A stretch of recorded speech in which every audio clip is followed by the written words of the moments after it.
जय हिंद एवरीवन।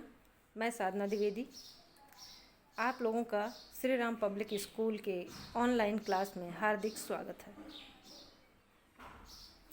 पिछले वीडियो में मैंने हिंदी व्याकरण का पाठ 6 पढ़ाया था, जिसका शीर्षक था वचन, जिसमें मैंने वचन की परिभाषा, वचन के भेद और उनकी परिभाषा आदि के बारे में बताया था। आज मैं आप लोगों को हिंदी व्याकरण का पाठ 7 पढ़ाऊँगी, जिसका शीर्षक है कारक। इसमें मैं आप लोगों को कारक के बारे में बताऊंगी, कारक के भेद और उनकी परिभाषा आदि के बारे में बताऊंगी तथा ये भी बताऊंगी कि व्याकरण में कारक का क्या महत्व है। तो शुरू करते हैं। कारक के बिना वाक्य के शब्दों में आपस में कोई संबंध स्पष्ट नहीं हो पाता।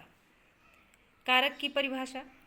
कारक शब्द का शाब्दिक अर्थ होता है करने वाला, किंतु व्याकरण में यह एक पारिभाषिक शब्द है। जब किसी संज्ञा या सर्वनाम पद का संबंध वाक्य में प्रयुक्त अन्य पदों विशेषकर क्रिया के साथ जाना जाता है, उसे कारक कहते हैं। विभक्ति।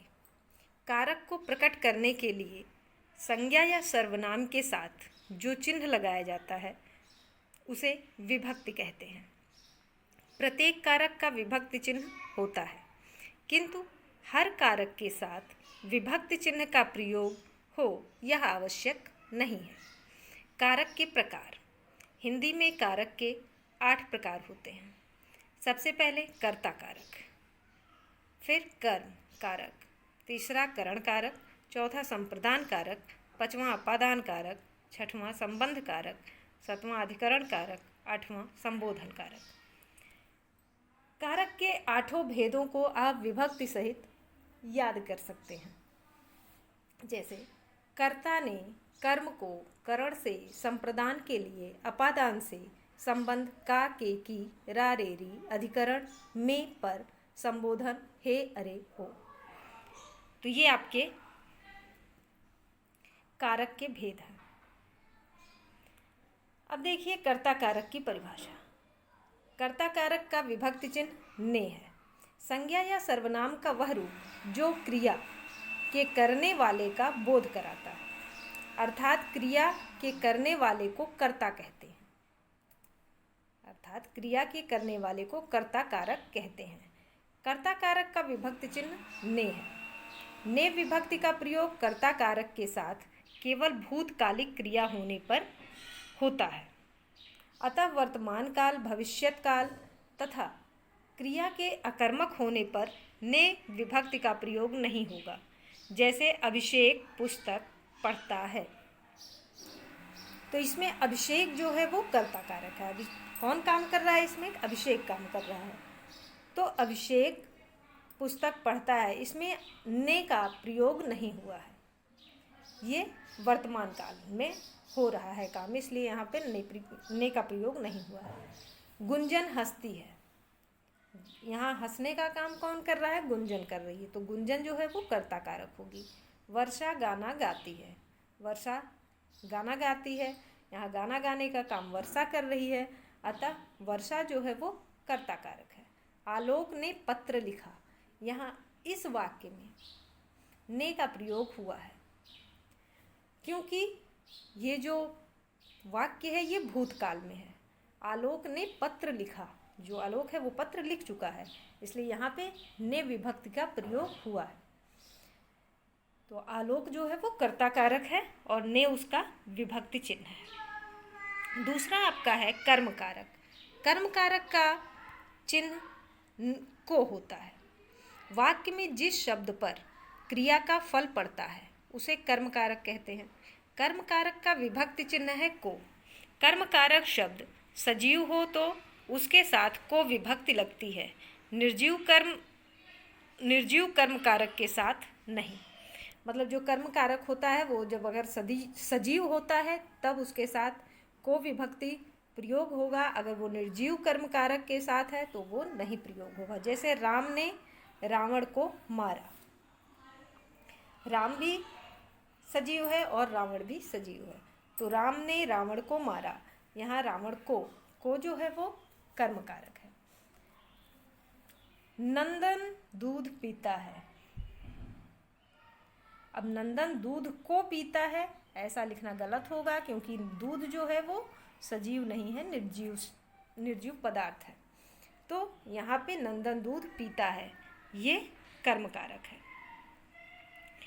तीसरा आपका है करण कारक। करण कारक का विभक्ति चिन्ह से है। वाक्य में कर्ता जिस साधन या माध्यम से क्रिया करता है, अर्थात क्रिया के साधन को करण कारक कहते हैं। करण कारक का विभक्ति चिन्ह से है। जैसे ज्योत्सना चाकू से सब्जी काटती है, मैं पेन से लिखता हूँ। यानी ज्योत्सना जो है वो किसके द्वारा सब्जी काट रही है? चाकू द्वारा। तो जो माध्यम है वो करण कारक हुआ। मैं पेन से लिखता हूँ, किससे लिखा जा रहा है? पेन से लिखा जा रहा है, तो पेन से जो है वो करण कारक होगा। यहाँ पर अब आपका चौथा है संप्रदान कारक। संप्रदान कारक का विभक्ति चिन्ह है के लिए, को या के वास्ते। संप्रदान शब्द का अर्थ होता है देना। वाक्य में कर्ता जिसे कुछ देता है अथवा जिसके लिए क्रिया करता है उसे संप्रदान कारक कहते हैं। संप्रदान कारक का विभक्ति चिन्ह के लिए है, किंतु जब क्रिया द्विकर्मी हो तथा देने के अर्थ में प्रयुक्त हो वहाँ को विभक्ति भी प्रयुक्त होती है। जैसे आलोक माँ के लिए दवाई लाया। अब यहाँ आलोक जो है वो किसके लिए काम किया? अपनी माँ के लिए काम किया। तो यहाँ पे के लिए जो है वो संप्रदान कारक है। मीनाक्षी ने कविता को पुस्तक दी। मीनाक्षी ने किसे पुस्तक दी? कविता को। तो यहाँ पे को विभक्ति चिन्ह प्रयोग हुआ है, क्योंकि यहाँ पे दो कर्म है। ठीक है, द्विकर्मी हो तथा देने के अर्थ में प्रयुक्त हो, वहाँ को विभक्ति का प्रयोग हुआ। देने के अर्थ में प्रयोग हो रहा है, तो यहाँ पे को मीनाक्षी ने किसको पुस्तक दी? कविता को पुस्तक दी। तो यहाँ को जो है इसीलिए प्रयोग हुआ है। अतः द्वितीय वाक्य में कविता संप्रदान कारक होगी। ठीक है, कविता जो है वो संप्रदान कारक होगी, क्योंकि किसको दिया गया है? कविता को। तो कविता जो है वो संप्रदान कारक हो, क्योंकि दी क्रिया द्विकर्मी है। दी जो है वो द्विकर्मी क्रिया है। भिखारी को भीख दो, यहाँ को संप्रदान कारक है। यहाँ भी भिखारी को भीख देने को कहा गया है, तो यहाँ भी को जो है वो संप्रदान कारक के रूप में प्रयोग हुआ है। पांचवा आपका है अपादान कारक। अपादान कारक का चिन्ह भी से है, लेकिन यहाँ से का प्रयोग होता है अलग होने के लिए। वाक्य में जब किसी संज्ञा या सर्वनाम के जिस रूप से एक वस्तु या व्यक्ति का दूसरी वस्तु या व्यक्ति से अलग होने या तुलना करने के भाव का बोध होता है, जिससे अलग हो या जिससे तुलना की जाए, उसे अपादान कारक कहते हैं। इसकी विभक्ति भी से है, किंतु यहाँ से का जो अर्थ है वो पृथक या अलग का बोध कराता है। पेड़ से पत्ता गिरता है।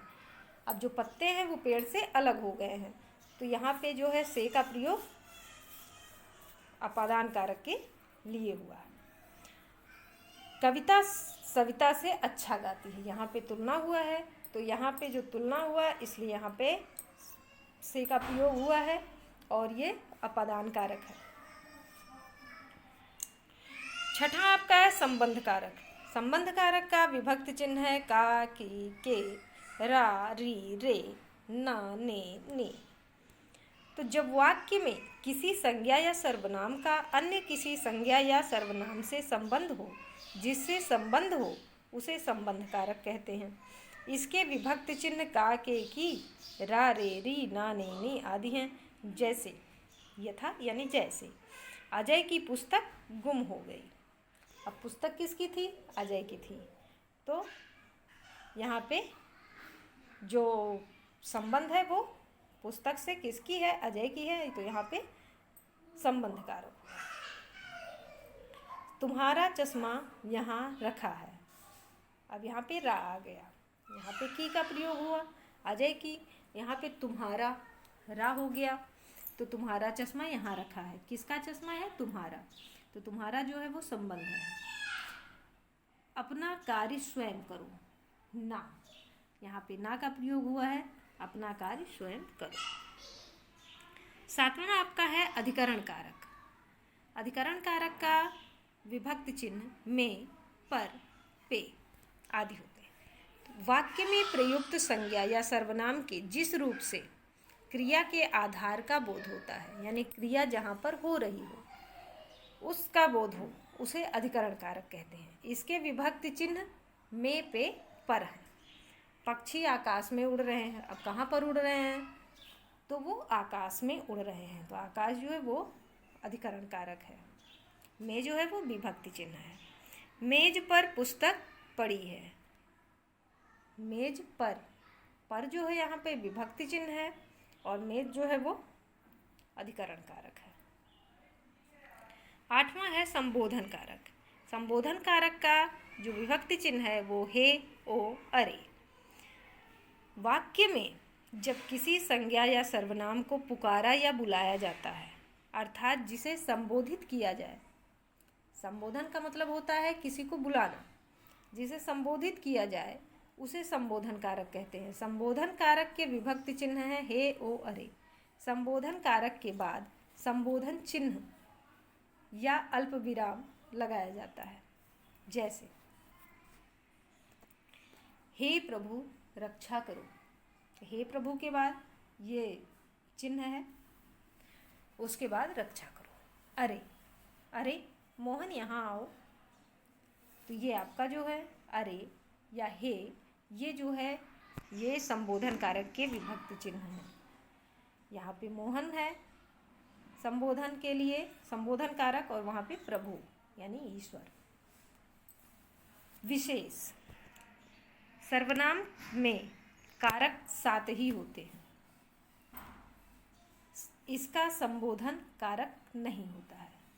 मतलब विशेष आपको इसकी विशेषता ये बताई जा रही है कि सर्वनाम में कारक कितने होते हैं? केवल 7 ही होते हैं।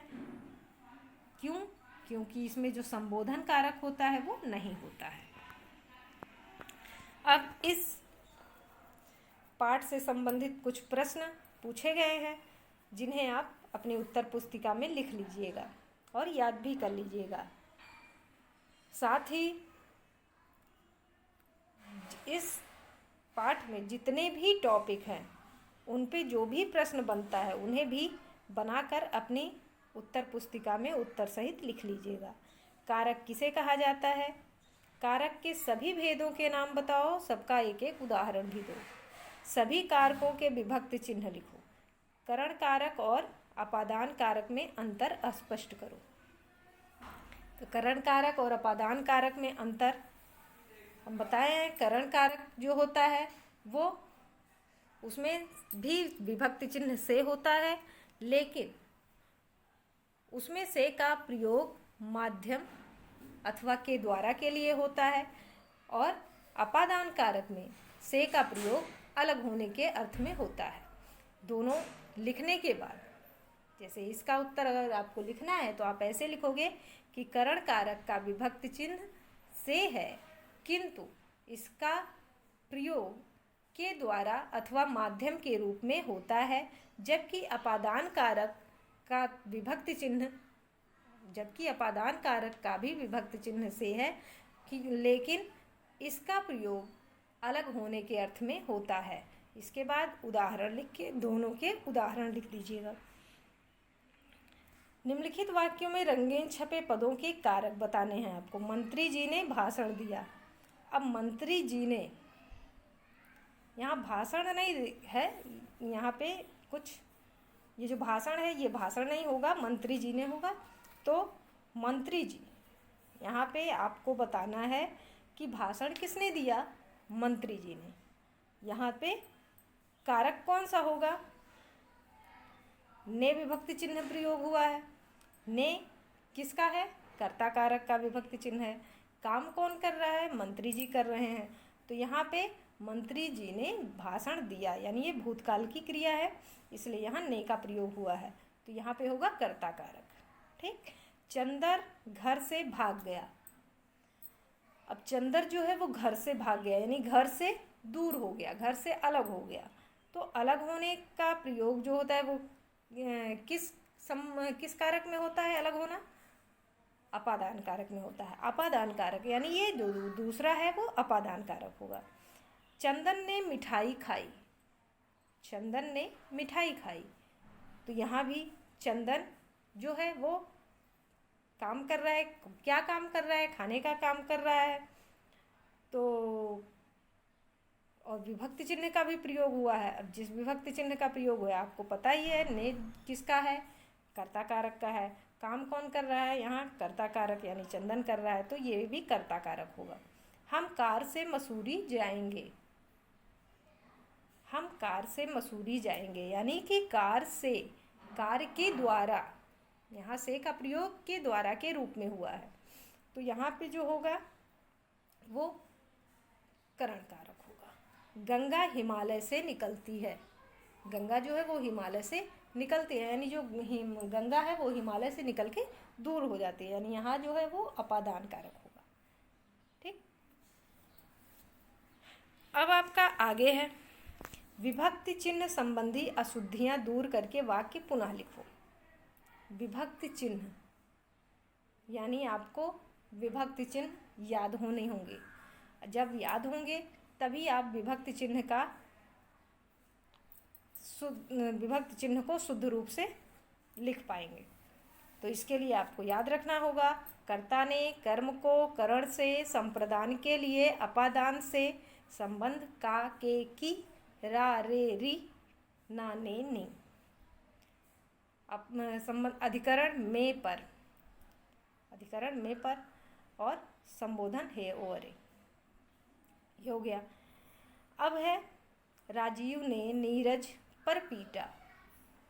अब आप अपने हिसाब से इसको सही करके लिखिएगा। राजीव ने नीरज पर पीटा नहीं होगा, तो क्या होगा? राजीव ने नीरज को पीटा। तो ऐसे ही आपको सब सही करना। बच्चे में दूध दो, बच्चे को दूध दो, बच्चे में दूध नहीं दो, ये गलत है। तो बच्चे को दूध दो। राम लक्ष्मण की भाई है, राम लक्ष्मण की भाई है, की नहीं होगा क्योंकि यहाँ पुल्लिंग है। तो पुल्लिंग के लिए का प्रयोग होता है, की का प्रयोग नहीं होता है। तो राम लक्ष्मण का भाई है, यानी ये जो का जो है ये किसका है? संबंध कारक, यानी का जो है ये जो वाक्य है राम लक्ष्मण का भाई है, ये संबंध कारक का वाक्य है। ठीक है। बाग पर फूल खिले हैं, बाग पर फूल नहीं खिलते, बाग में फूल खिलते हैं। तो आपको इसको सही करके लिखना है, बाग में फूल खिले हैं। पिता ने पुत्र में आशीर्वाद दिया, पिता ने पुत्र में आशीर्वाद दिया, ये रॉन्ग है। तो सही इसका होगा पिता ने पुत्र को आशीर्वाद दिया। तो ऐसे आप करके लिख लीजिएगा। फिर है लास्ट आपका कुछ एक्टिविटीज़ हैं, वाक्य बनाकर निम्नलिखित के उदाहरण दो। का विभक्ति के साथ संबंध कारक। अब ऐसा वाक्य बनाना है जिसमें का प्रयोग हो। पर विभक्ति के साथ अधिकरण कारक, अधिकरण कारक का एक वाक्य बनाना है। को विभक्ति के साथ कर्म कारक, कर्म कारक का एक वाक्य बनाना है। तो कर्म को जिसमें आए, जिस वाक्य में को आए, ऐसा वाक्य बनाना है। के लिए विभक्ति के साथ संप्रदान कारक। अब ऐसा वाक्य बनाइए संप्रदान कारक का जिसमें के लिए का प्रयोग हुआ हो। से विभक्ति के साथ अपादान कारक, और अपादान कारक का एक वाक्य बनाइए जिसमें से का प्रयोग हुआ हो। तो आपका ये पाठ पूरा हो गया। अब इसे आप लोग अपनी उत्तर पुस्तिका में कर लीजिएगा। साथ ही हर टॉपिक पे प्रश्न बनाकर उसके उत्तर भी लिख लीजिएगा और उन्हें याद भी कर लीजिएगा, क्योंकि हम कॉपी से नहीं पूछते हैं व्याकरण में, बुक से पूछते हैं। तो बुक से हम कहीं से भी पूछ सकते हैं, इसलिए आप पूरी बुक को याद कर लिया, पूरा चैप्टर आपको याद होना चाहिए। तो धन्यवाद।